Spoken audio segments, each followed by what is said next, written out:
पूरे देश की जनता को इस बात की खुशी है कि सुप्रीम कोर्ट के माध्यम से कम वो सूची आ जाएगी, जिस सूची में ये पता लग जाएगा कि इलेक्टोरल बॉन्ड्स किन्होंने दिए हैं। अब सवाल यह है कि वो सार्वजनिक होगा कि नहीं होगा, हम और आप जान पाएंगे कि नहीं जान पाएंगे। बीजेपी तो जानती है कि उसे कहां से चंदा मिला है, या हमें चंदा मिला होगा तो हमें तो पता है कि कहां से चंदा मिला है। ये जनता जान पाएगी कि नहीं जान पाएगी, ये सबसे बड़ा सवाल है। इसलिए हमें उम्मीद है कि सुप्रीम कोर्ट के माध्यम से, या जो साथी इस बात को चाहते हैं कि जनता जाने, तो मुझे उम्मीद है कि देश की जनता जानेगी कि इलेक्टोरल बॉन्ड्स बीजेपी पे जो आए हैं या अन्य दलों पे जो आए हैं वो किन किन के माध्यम से पहुंचा। सुप्रीम कोर्ट ने कहा इलेक्शन, कल भी मैंने कहा था, कई बार कहा, सदन में कहा, और फिर कहता हूं मैं, जो लोग 46 से 56 की बात कहते थे, आज बताएं कि वाइस चांसलर्स जो अपॉइंट हुए वो कितने हुए पीडीए, और वाइस चांसलर्स ने जो अपॉइंट किए हैं उसमें पीडीए कितने हैं, जिलों में पीडीए कितने हैं, जिलों की अधिकारियों की पोस्टिंग में कितना पीडीए है। ये सबसे बड़ी यूनिवर्सिटी थी, कलाम साहब के नाम पर बनी थी, टेक्निकल यूनिवर्सिटी, उसने बताओ डायरेक्टर्स कितने पीडीए के हैं। तो भारतीय जनता पार्टी पीडीए का केवल वोट लेना जानती है, लेकिन उनको हक सम्मान नहीं दिलाना चाहती। भारतीय जनता पार्टी जानती है कि 60 लाख बच्चों के भविष्य से खिलवाड़ किया उन्होंने, और मैंने वो गणित कई बार समझाया, फिर समझाता हूं मैं आपको, कि अगर उनके माता पिता को जोड़ दें और जिस अभ्यर्थी ने परीक्षा लिखी थी हम उसको जोड़ लें, तो अगर हम 3 लोग जोड़ लें और 60 लाख लोगों का भविष्य इन्होंने अंधकार में किया, तो 60 लाख गुणा 3, 1 करोड़ 80 लाख, और 1 करोड़ 80 लाख का अगर हम भाग दे देंगे 80 लोकसभाओं से, तो 2,25,000 वोट इनके कम हो गए हर लोकसभा में। ये घबराहट है। सोचिए कि हर लोकसभा में भारतीय जनता पार्टी के 2,25,000 वोट कम हुए हैं। और जो लोग किसान की आय दोगुनी की बात कर रहे थे, क्या आय दोगुनी हो गई?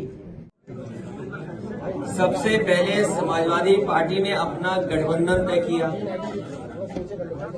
सबसे पहले समाजवादी पार्टी ने अपनी सीटें घोषित की, सबसे पहले समाजवादी पार्टी ने अपना प्रचार शुरू कर दिया, और आप देखना सबसे पहले जीत का भी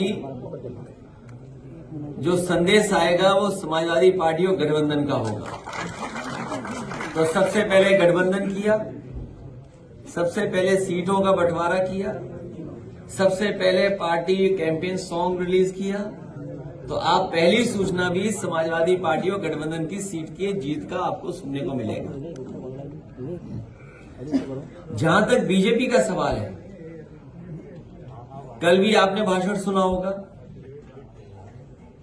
जो एयरपोर्ट रनवे का उद्घाटन हुआ वो समाजवादी पार्टी की सरकार में बना, नेताजी के समय पर बना, उसका एक्सपेंशन समाजवादी पिछली सरकार में हुआ, चाहे वो आजमगढ़ हो, चित्रकूट हो, मुरादाबाद हो, या लखनऊ का जो टर्मिनल बना है, जिस समय समाजवादी सरकार थी, लैंड एंड एक्विजिशन से लेकर के सब काम उस समय हुए थे, और उसका परिणाम ये हुआ कि आज आपको वो काम सब दिखाई दे रहे हैं। ये जो नारा देते हैं सबका साथ सबका विकास, ये सबसे ज्यादा झूठ है। सबका साथ कहां दिखाई दे रहा है? सबका साथ कहां दिखाई दे रहा है? सबका विश्वास कहां है? इससे ज्यादा झूठा नारा और क्या हो सकता है? इसीलिए ये चुनाव संविधान बचाने का है, बाबा साहब भीमराव अम्बेडकर जी का संविधान दिया उसको बचाने का है, लोकतंत्र बचाने का है, डॉक्टर राम मनोहर लोहिया ने जो समाजवादी सपना देखा उसको बचाने का है, नेताजी ने जो रास्ता दिखाया किसान, गरीब, अल्पसंख्यक मुसलमान भाइयों का, उनका हक और सम्मान बचाने का चुनाव है। ये क्या कहते हैं कि हम दुनिया की 5वीं अर्थव्यवस्था बन गए हैं, विश्व गुरु बन गए, विकसित भारत बनाना चाहते हैं, 80 करोड़ लोगों को राशन दे रहे हैं और 90% लड़का पढ़ा लिखा बेरोजगार है। का जो गणित है इसका जवाब भारतीय जनता पार्टी के पास नहीं है। न पीडीए का जवाब है उनके पास, न किसान की आय दोगुनी का जवाब है, न महंगाई का है और न ही नौकरी का है। मतलब अग्निवीर जैसी आधी अधूरी नौकरी होगी क्या? आप एमएसपी दीजिए और पूरी नौकरी दीजिए जिससे वर्दी पहन करके नौजवान को सम्मान मिल सके। कर्ज के चलते कल एक और लखनऊ में कारोबारी में सुसाइड होता है। एक नहीं, अगर हम एनसीआरबी के आंकड़े देखेंगे तो 1 लाख किसान ने आत्महत्या की है।